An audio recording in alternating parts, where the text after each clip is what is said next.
चुके हैं बिल्कुल हमारे नॉर्मल स्क्रीन के ऊपर। एंड दोस्तों यहाँ पे हम लोग बात करने वाले हैं एक बहुत ही शानदार शानदार खबर के बारे में, जो कि एक पर्टिकुलर कंपनी से रिलेटेड है।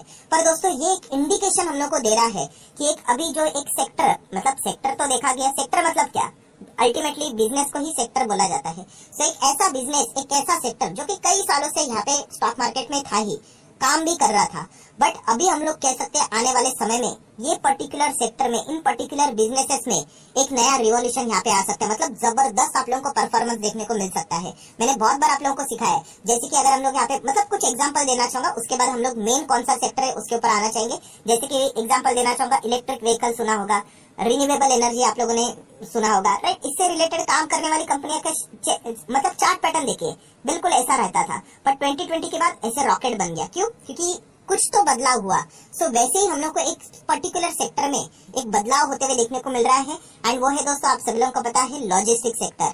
नेशनल लॉजिस्टिक पॉलिसी आप सभी लोगों को पता है, हाल ही में ही प्राइम मिनिस्टर नरेंद्र मोदी जी ने इसको ऑफिशियली लॉन्च किया। एंड इसके चलते जो लॉजिस्टिक सेक्टर है वो एक रीबर्थ होते हुए देखने को मिल रहा है। जैसे मैंने अभी 30 सेकंड पहले ही बोला कि ये सेक्टर इसके पहले भी था, बट अभी इस पॉलिसी के बाद देखा गया तो इस सेक्टर को बहुत अच्छा खासा फायदा यहाँ पे होने वाला है। वो फायदा क्या होगा आप मेरे प्लेलिस्ट में जाके देख सकते हो। नेशनल लॉजिस्टिक पॉलिसी से रिलेटेड मैंने डिटेल में वीडियो बनाकर रखा हुआ है। सो डेफिनेटली दोस्तों इससे रिलेटेड शुरुआत भी हो चुकी है। शुरुआत अभी अगर आप देखो कि बहुत सारे जो लॉजिस्टिक कंपनियां हैं वो यहाँ पे एक्विजिशन करना स्टार्ट कर चुके हैं। उनको भी पता है अभी जो उनका धंधा है, पहले वो बहुत ज्यादा नुकसान में चलता था। आपको पता है कि यहाँ पे जो कॉस्ट लगता था, यहाँ पे जीडीपी से रिलेटेड अगर हम लोग बात करें, जो खर्चा होता था वो बहुत ज्यादा हुआ करता था, जिसका अभी इस पॉलिसी के बाद जो टारगेट है वो नियर बाय 10% लाने की बातचीत यहाँ पे कर रहे हैं, सिंगल डिजिट में लाने की बातचीत कर रहे हैं। एंड अगर ऐसा होता है तो लॉजिस्टिक कंपनियां जबरदस्त तरीके से यहाँ पे कमाई करेगी एंड एक्सपोर्ट में भी हम लोग को बढ़ावा देखने को यहाँ पे जरूर मिलेगा। सो जैसे मैं ये लॉजिस्टिक कंपनी से रिलेटेड यहाँ पे बातचीत कर रहा हूँ, तो ये देखिए ये सारे लॉजिस्टिक स्टॉक है दोस्तों। कितने स्टॉक्स है? कुल मिला के 40 से ज्यादा कंपनीज है। ये देखिए आप लोगों के सामने यहाँ पे पूरी लिस्ट दिखा रहा हूँ। आप चाहो तो वीडियो को थोड़ा थोड़ा पॉज करके भी इन कंपनीज को यहाँ पे चाहो तो स्टडी कर सकते हो, राइट। ये देखिए कितने टोटल 40 कंपनीज लॉजिस्टिक से रिलेटेड। अभी शायद से एटलीस्ट मैं लिस्टेड एंटिटीज की बात कर रहा हूँ, अनलिस्टेड में तो आप लोग को और भी मिल जाएंगे। सो कुल मिला के 40 कंपनियां हैं। सो अभी प्रॉब्लम क्या हो जाता है कि एक जो बोलते हैं ना, एक नॉर्मल रिटेल इन्वेस्टर होता है, उसकी सोच क्या होती है, ये जो 40 कंपनी है ना सर, उसमें से एक कंपनी का नाम बता दीजिए जो मल्टी बैगर होगा, उसमें मैं पैसा लगा दूंगा, मैं चेन की नींद सोऊंगा एंड उसके बाद इसमें करोड़ों की बारिश होनी चाहिए। सो इस प्रकार से अगर आप माइंडसेट लेकर चलोगे, आप बाजार में कभी बड़ा पैसा नहीं कमा पाओगे। मैंने बीच में भी आप लोगों के लिए हाल ही में शायद से सैटरडे के दिन ही मैंने वीडियो बनाया था कि 99% लोग ऐसा ही विचार करते हैं, इसलिए वो 99% लोग क्या करते हैं, मार्केट में पैसा गवा देते हैं। अगर आपको 1% में आना है तो आपको एफर्ट्स लेने पड़ेंगे, किसी के भी ऊपर इंक्लूडिंग मी। आप लोगों ने ब्लाइंडली भरोसा नहीं करना है। मैं आप लोगों को सिखाने के लिए ये चैनल मैंने ओपन किया है, ना कि रिकमेंडेशन देने के लिए। बहुत सारे लोग फिर भी रिकमेंडेशन वाला चैनल समझकर आगे बढ़ लेते हैं, इतना बताने के बावजूद। सो एक छोटा रिटेल इन्वेस्टर, आप लोगों ने सुना है कि एक छोटा रिटेल इन्वेस्टर था, बाद में वो बहुत बड़ा इन्वेस्टर बन गया। वो वही लोग होते हैं दोस्तों जो अभी मैंने आप लोगों के सामने रख दी ना, ये 40 कंपनी। अभी वो क्या करेगा, इस सेक्टर से रिलेटेड स्टडी करेगा। उसको लगता है कि हाँ ये सेक्टर वाकई में अच्छा करेगा, तो इन 40 स्टॉक में से कौन सा ऐसा अच्छा स्टॉक है जो कि आगे भविष्य में अच्छा कर सकता है, इससे रिलेटेड वो रिसर्च अपनी स्टार्ट कर देगा। सो ये क्वालिटी होती है दोस्तों। बट जैसे मैंने कहा, ये तो मेहनत का काम है, और मेहनत तो हम लोग को करना नहीं होता, हमें चाहिए शॉर्टकट। तो हो जाएगा यूट्यूब के ऊपर या फिर टेलीग्राम के ऊपर, इंस्टाग्राम के ऊपर, और ढूंढेगा कि कौन सी कंपनी मल्टी बैगर बनेगी एंड अपना पैसा गवा देगा। तो ऐसा बिल्कुल भी नहीं करना है। हाँ, मैं आप लोगों के लिए इतना काम कर सकता हूँ कि कौन कौन सी कंपनियां इससे रिलेटेड अच्छा बिजनेस करने से रिलेटेड उन्होंने शुरुआत की है। जैसे कि मैंने हाल ही में ही वीडियो बनाया था, ये देखिए मैं हमारे चैनल के ऊपर यहाँ पे आ चुका। मैं वीडियोस के ऊपर क्लिक कर लूंगा तो ज्यादा दूर जाने की भी जरूरत नहीं है। ये देखिए 1 दिन पहले का ही वीडियो है।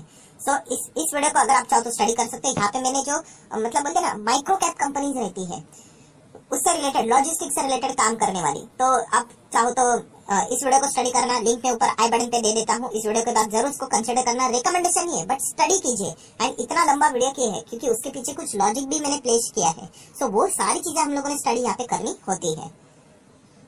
सो आशा करता हूँ दोस्तों मेन चीज आप लोगों को समझ में आ गई। तो चलिए अभी आ जाते हैं कौन सी कंपनी है जिसके ऊपर आप लोगों ने फोकस रखना है। सो स्टार्टअप, आप सभी लोगों को पता है कि बहुत सारे इंडिया में जबरदस्त स्टार्टअप का हम लोग को बूम देखने को यहाँ पे मिल रहा है। एंड इससे रिलेटेड आप लोगों ने सुना भी होगा कि बहुत सारे स्टार्टअप यूनिकॉर्न बनते हुए देखने को यहाँ पे मिल रहे हैं। सो एक ऐसी ही लॉजिस्टिक्स से रिलेटेड यूनिकॉर्न कंपनी जिसका नाम है रिवीगो, आप सभी लोगों ने इस कंपनी को शायद से यहाँ पे जरूर सुना भी होगा, राइट। तो ये जो कंपनी है, इसका जो एक बिजनेस सेगमेंट है B2B, वो यहाँ पे उसको यहाँ पे खरीदा जा चुका है। एंड किसने खरीदा है इसको? महिंद्रा लॉजिस्टिक ने। सो महिंद्रा लॉजिस्टिक आप देख सकते हैं, ये मतलब महिंद्रा एंड महिंद्रा आप सभी लोगों को पता है कितना बड़ा ग्रुप है। महिंद्रा ग्रुप से रिलेटेड मतलब हमें मैनेजमेंट से रिलेटेड एक्स्ट्रा ड्यू डिलिजेंस करने की एज सच तो जरूरत नहीं रहती है। कल अगर कुछ गड़बड़ हो गई तो इजीली आनंद महिंद्रा के एक ऑर्डर के चलते इन सभी चीजों में हम लोग को बदलाव होते हुए देखने को यहाँ पे मिल जाएगा। तो वो एक हम लोग का एडवांटेज यहाँ पे देखने को मिल जाता है। अभी महिंद्रा लॉजिस्टिक को अगर आप देखोगे 500 रुपए का स्टॉक है, मैक्सिमम चार्ट पैटर्न देख लेना, 2017 से लेके अभी तक कोई परफॉर्मेंस है कुछ भी नहीं, फ्लैट। बट अभी जाके आने वाले समय में ये कंपनियां अच्छी कर सकती है काम, बिकॉज जैसे मैंने कहा ना कि इस पॉलिसी के बाद अभी महिंद्रा लॉजिस्टिक में अभी यहाँ पे एक बड़ा बदलाव हम लोग को देखने को यहाँ पे मिल सकता है। मतलब शुरुआत यहाँ पे हो चुकी है, जैसे मैंने आप लोगों को बताया। ये देखिए, Mahindra to acquire logistic unicorn Rivigo's B2B express का जो बिजनेस है उनका कितना 225 करोड़ में उन्होंने यहाँ पे खरीद लिया। स्लम सेल की अगर हम लोग बात करें तो वो हम लोग को देखने को यहाँ पे मिल रहा है। मतलब समझ में आ रहा है कि क्यों इतने लॉजिस्टिक से रिलेटेड खबरें सुनाई देखने को मिल रही है। इसके पीछे का रीजन ही वही था कि नेशनल लॉजिस्टिक पॉलिसी के कारण बहुत ज्यादा टाइम वेस्ट होता था पहले सामान इधर से उधर जाने के लिए, बट अभी सारी चीजें फटाफट हम लोग को होते हुए देखने को यहाँ पे मिलने वाली है। सो डेफिनेटली महिंद्रा को इस चीज का बहुत अच्छा खासा फायदा यहाँ पे होने वाला है। एंड इसके चलते आप इस कंपनी को जरूर फोकस में यहाँ पे रख सकते हैं। आप देख सकते हैं महिंद्रा ने, मतलब महिंद्रा लॉजिस्टिक जिसको आप देख सकते हैं इस नाम से बुलाया जाता है MLL, इन्होंने यहाँ पे अनाउंस किया था एक्विजिशन B2B एक्सप्रेस में। अगेन कहना चाहूंगा, यहाँ पे पूरा बिजनेस है, सिर्फ B2B एक्सप्रेस से रिलेटेड उन्होंने जो बिजनेस है रेविगो का, वो उन्होंने यहाँ पे फिलहाल तो खरीद लिया है। इसके चलते नो डाउट उनका जो बाकी का बिजनेस है, जो कैपेबिलिटीज है, उसको भी क्या हो जाएगा, अभी और भी स्पीड मिलेगा काम करने से रिलेटेड। अगर हम लोग यहाँ पे बात करें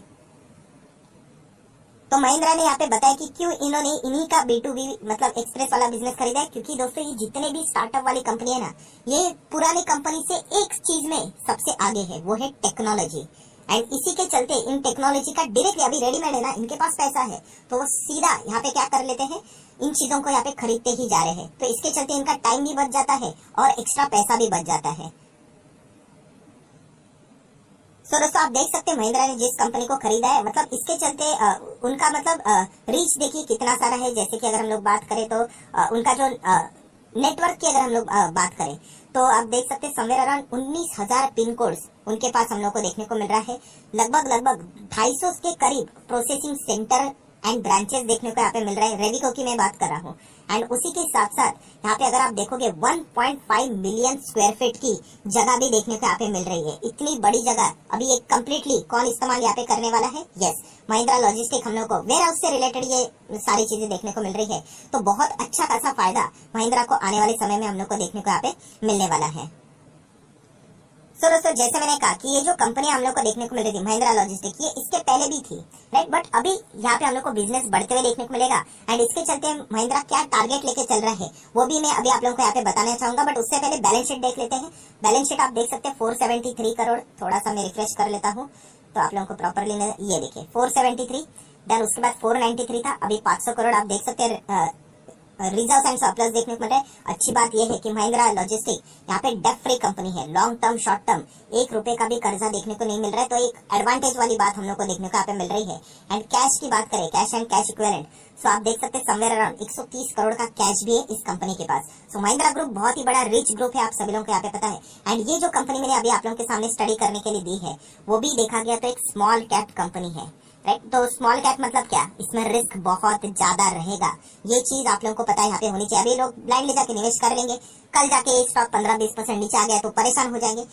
स्मॉल कैप है, ये तो आराम से 50-60% भी नीचे आ सकता है। तो ये बात आप लोगों को पता है यहाँ पे होनी चाहिए। देन अगर हम लोग यहाँ पे बात करें तो रिटर्न्स इतने कुछ खास नहीं है, ओके परफॉर्मेंस है। बट यस, कंपनी का PNL अभी इससे रिलेटेड मैं बात करना चाहूंगा, क्योंकि महिंद्रा ने खुद टारगेट दिए है। अभी तक कंपनी का सेल्स कितना होता था, रेवेन्यू 4 से 4.5 हजार करोड़।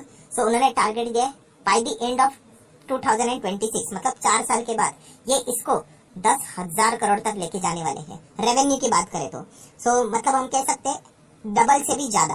सो डेफिनेटली यहाँ पे 2026 की बात हो रही है दोस्तों, कल के दिन की बात नहीं। ये चीज यही पे रिटेल इन्वेस्टर मार खाता है। वो चलो मान लेता है ये कंपनी अच्छी भी है, वो निवेश भी कर लेता है, बट वो चाहता है कि 1 महीने में पैसा दे दे। अरे 1 महीना नहीं, अभी तो शुरुआत हो चुकी है। लॉन्ग टर्म इन्वेस्टमेंट इसीलिए तो बोला जाता है कि पेशेंस का खेल है। आपको समझ में आना चाहिए, जो कंपनी बोल रही है कि 4 साल के बाद वो उनका रेवेन्यू मोर देन डबल करने वाला है, तो अगर इन्वेस्ट करने ही जा रहे हो तो एटलीस्ट अपने 26-27 तक का प्लान करके यहाँ पे डिसीजन यहाँ पे लेना चाहिए।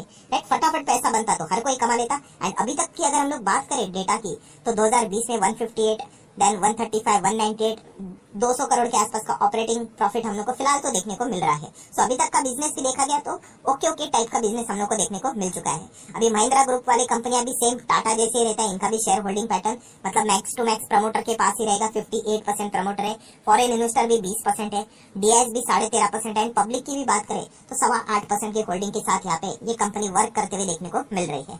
सो बस जाते आते इतना ही कहना चाहूंगा दोस्तों कि यहाँ पे महिंद्रा लॉजिस्टिक इस कंपनी को आप चाहो तो जरूर स्टडी करने के लिए अपने रडार के ऊपर रख सकते हो। जैसे मैंने आप लोगों को बताया कि अगर आपको उस 1% में आना है तो आपको खुद से स्टडी करना पड़ेगा ये सारी चीजें, एंड खुद से डिसीजन लेना पड़ेगा। दूसरों ने बताए हुए शेयर के ऊपर अगर आप चलोगे तो कभी ना कभी मार्केट नीचे आएगा, आप भाग जाओगे, आप नहीं टिक पाओगे। तो जरूर इस कंपनी को स्टडी करना। यहाँ पे कंपनी ने बोला है कि ये यहाँ पे आने वाले समय में डबल से ज्यादा रेवेन्यू करेगा, मतलब ऑब्वियसली बात क्लियर है कि शेयर प्राइस भी हम लोग को डबल से भी ऊपर जाते हुए देखने को मिल सकता है, बट इसके लिए टाइम लगेगा। सो जरूर लॉजिस्टिक से रिलेटेड बहुत सारी ऐसी खबरें आने वाली, ये तो जस्ट अभी शुरुआत यहाँ पे हो चुकी है। एंड महिंद्रा लॉजिस्टिक, ये लॉजिस्टिक में बहुत अच्छा खासा परफॉर्मेंस देने वाला बिजनेस यहाँ पे हो सकता है। सो जरूर इस कंपनी को आप अपने वॉच लिस्ट में क्या कर सकते हो, ऐड करके यहाँ पे रख सकते हो। सो आशा करता हूं दोस्तों वीडियो हेल्पफुल लगा होगा, तो जरूर लाइक एंड शेयर कर देना। एंड डीमैट अकाउंट अभी तक अगर आपने ओपन नहीं किया है तो लिंक नीचे डिस्क्रिप्शन बॉक्स में है,